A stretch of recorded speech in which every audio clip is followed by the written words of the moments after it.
अल्लाह के इस नेक बच्चे को हिंदुस्तान के इतिहास में भगवान की तरह पूजा जाता रहेगा। जहां एक तरफ शराफत और इंसानियत दम तोड़ रही हो, जात पात का जहर हर किसी के खून में घुल चुका हो, हर कोई एक दूसरे को बिना बात के मरने मारने को तैयार हो जाते हो, वहीं दूसरी तरफ हिंदू, मुस्लिम, सिख, ईसाई ये सब की आंखों के तारे रहे हैं। एक फरिश्ता जिसने लोगों को जीने का अलग तरीका सिखाया। एक साधारण इंसान होकर असाधारण काम कर गए। इन्होंने हिंदुस्तान को जो दिया उसकी कल्पना भी करना मुश्किल है। बड़े बड़े देशों के सामने हिंदुस्तान की ताकत का लोहा मनवाने वाले, दुनिया को बदलने वाले लोग किसी खास माहौल में पैदा नहीं हुआ करते, बल्कि ऐसे लोग जहां पैदा होते हैं वहां के माहौल को ही खास बना दिया करते हैं। वक्त से हार मानने वालों की सोच को बदलते हुए ऐसे आयाम स्थापित किए कि वक्त भी उनके सामने नतमस्तक होने को मजबूर हो गया। भारत के 24 कैरेट के कोहिनूर हीरे यानी भारत के सच्चे रत्न अबुल फकीर जैनुलाब्दीन अब्दुल कलाम यानी डॉक्टर APJ अब्दुल कलाम जी को शत शत नमन। खुशनसीब हैं हम जो उनके द्वारा किए गए आविष्कार और महान कार्य हमारे बीच हमेशा उन्हें अमर बनाए हुए हैं। दुनिया की इस भीड़ में हर कोई सिर्फ अपनी खुशियों के बारे में सोचता है। ऐसे अपवाद ही हो सकते हैं कि कोई देश की हर समस्या को अपनी समस्या माने। ऐसे आदर्श जो युवाओं को देश के विकास की राह पर चलना सिखाया करते थे। एक सीधा, साधारण, सरल व्यक्तित्व का धनी, या फिर यूं कहें कि एक साधारण व्यक्ति का असाधारण व्यक्तित्व, क्योंकि राजनीति से दूर दूर तक उनका कोई सरोकार नहीं था। आज के युग में रक्षा विभाग में उनके योगदान की वजह से उन्हें मिसाइल मैन और आजाद भारत की जनता के राष्ट्रपति के रूप में जाना गया। भारत के 11वें राष्ट्रपति के रूप में 2002 से 2007 तक उनका सफलतम कार्यकाल रहा।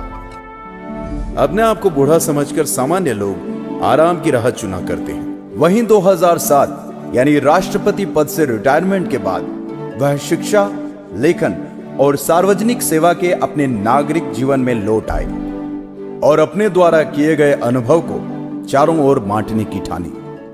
कई जगहों पर प्रोफेसर के तौर पर अपनी सेवाएं दी। अपना कीमती समय नवयुवकों यानी देश की युवा पीढ़ी के मार्गदर्शन में लगा दिया। इंसानियत के नाते मानव कल्याण व मनुष्य जीवन को और सफल बनाने के लिए इन्होंने अपना पूरा जीवन समर्पित कर दिया। उन्हें सत्तारूढ़ भारतीय जनता पार्टी व विपक्षी भारतीय राष्ट्रीय कांग्रेस दोनों के समर्थन के साथ 2002 में भारत के राष्ट्रपति के रूप में चुना गया। यह पद उन्हें टेक्नोलॉजी व साइंस में उनके विशेष योगदान को देखते हुए दिया गया। साथ ही वे जाने माने वैज्ञानिक और अभियंता यानी इंजीनियर के रूप में भी विख्यात थे।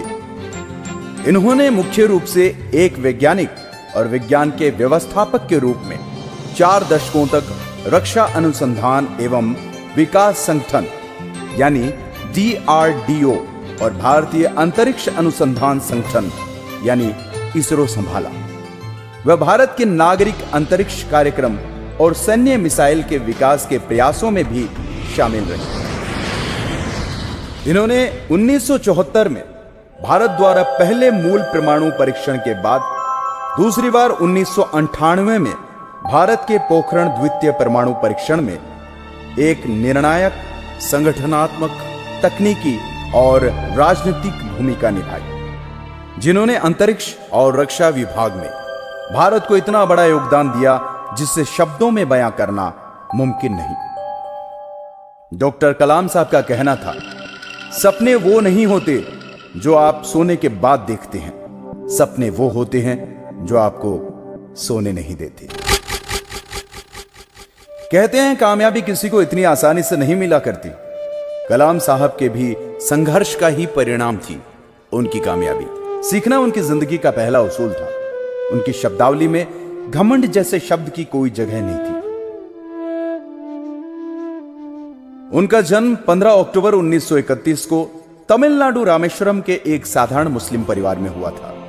पिता जैनुल अब्दीन नाव चलाते थे, जो हिंदू तीर्थयात्रियों को एक छोर से दूसरे छोर ले जाया करते थे, जिनकी आर्थिक स्थिति कुछ खास नहीं हुआ करती थी। कभी कभी तो 2 वक्त का खाना भी मुश्किल से हो पाता था, जिसके चलते कलाम साहब को छोटी उम्र से ही काम करना पड़ा। स्कूल से आने के बाद परिवार की आर्थिक मदद के लिए वे न्यूज़पेपर्स और मैगजीन बेचने का काम किया करते थे। बावजूद इसके उनका पढ़ाई पर पूरा ध्यान रहा। उनके अंदर कुछ नया सीखने की भूख हमेशा रहती थी। पास के ही साधारण स्कूल से पढ़ाई करने के बाद उन्होंने तिरुचिरापल्ली के सेंट जोसेफ कॉलेज में एडमिशन ले लिया, जहां से उन्होंने भौतिक विज्ञान से ग्रेजुएशन किया। अपने पढ़ने लिखने की शौक की वजह से उन्होंने अपनी पढ़ाई जारी रखी। आर्थिक स्थिति खास ना होते हुए भी घर वालों ने कलाम साहब का मनोबल बनाए रखा। आगे की पढ़ाई के लिए वो सन 1950 में मद्रास आ गए। मद्रास यूनिवर्सिटी ऑफ टेक्नोलॉजी से उन्होंने अंतरिक्ष विज्ञान या फिर अंग्रेजी में कहें एरोस्पेस इंजीनियरिंग की पढ़ाई की, जिसके बाद उन्हें रक्षा अनुसंधान और विकास संगठन यानी DRDO द्वारा वैज्ञानिक के तौर पर चुना गया। भारतीय वायुसेना के लिए एक छोटे से हेलीकॉप्टर की डिजाइन तैयार करते हुए उन्होंने अपने प्रोफेशनल करियर की शुरुआत की। DRDO में एक ही काम को बार बार दोहराना पड़ता था। एक सीमित काम होने की वजह से कलाम साहब को वहां संतुष्टि नहीं मिल पा रही थी।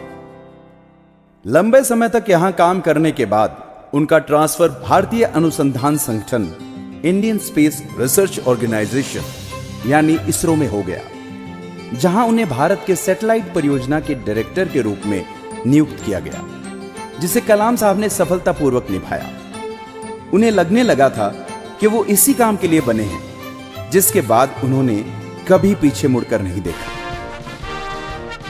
दुनिया को यह बताते हुए कि भारतीय किसी से कम नहीं होते, उन्होंने भारत को एक एक करके कई शक्तिशाली मिसाइलें दी। परिणाम यह हुआ कि विश्व पटल पर भारत को मजबूत और शक्तिशाली देश के रूप में देखा जाने लगा, या कहें एक नई पहचान मिली।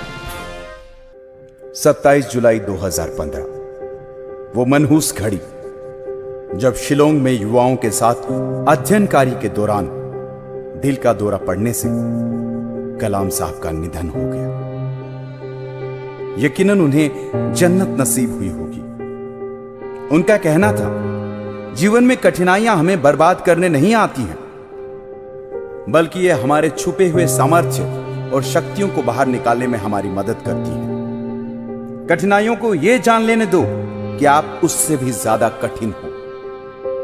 धन्य है हिंदुस्तान का हर नागरिक, खुश नसीब है हमारा देश भारत, जो ऐसी महान आत्मा ने हमारे इस देश में जन्म लेकर पूरे हिंदुस्तान को गौरवान्वित कर दिया और सबको बताया कि अगर चाह हो तो नामुमकिन को भी मुमकिन बनाया जा सकता है। बिना युद्ध किए सबको अपनी प्रतिभा का गुलाम बना लेना, ऐसा युद्ध कौशल कलाम साहब को भली भांति आता था। 40 यूनिवर्सिटीज द्वारा उन्हें डॉक्टरेट की मानद उपाधि दी गई। पद्म भूषण, पद्म विभूषण और भारत रत्न, भारत के सर्वोच्च नागरिक सम्मान सहित कई प्रतिष्ठित पुरस्कारों द्वारा उन्हें नवाजा गया। सपने अगर खुली आंखों के हों तो उनका पूरा होना तय होता है। काश के हमें भविष्य के युवाओं में भी कलाम साहब के जैसी विचारधारा, उनकी तरह कर्तव्य निर्वाह करने वाला कोई शख्स मिले। काश के भारत के आने वाले स्वर्णिम इतिहास के हर पन्ने पर कलाम साहब जैसी शख्सियत के हस्ताक्षर हों। ऐसा जीवन जीना क्या किसी के लिए संभव है? आम जनता के राष्ट्रपति, वैज्ञानिक, शिक्षक, फिलोसोफर और सच्चे हिंदुस्तानी, अनेकता में एकता की मजबूत मिसाल, समस्त भारत को एक धागे में पिरोने का काम करने वाले मां भारती के लाडले डॉक्टर APJ अब्दुल कलाम जी को सलाम। लगा ना सका कोई उसके कद का अंदाजा, वो आसमां था मगर सर झुकाए चलता था। जय हिंद, वंदे मातरम, वंदे मातरम।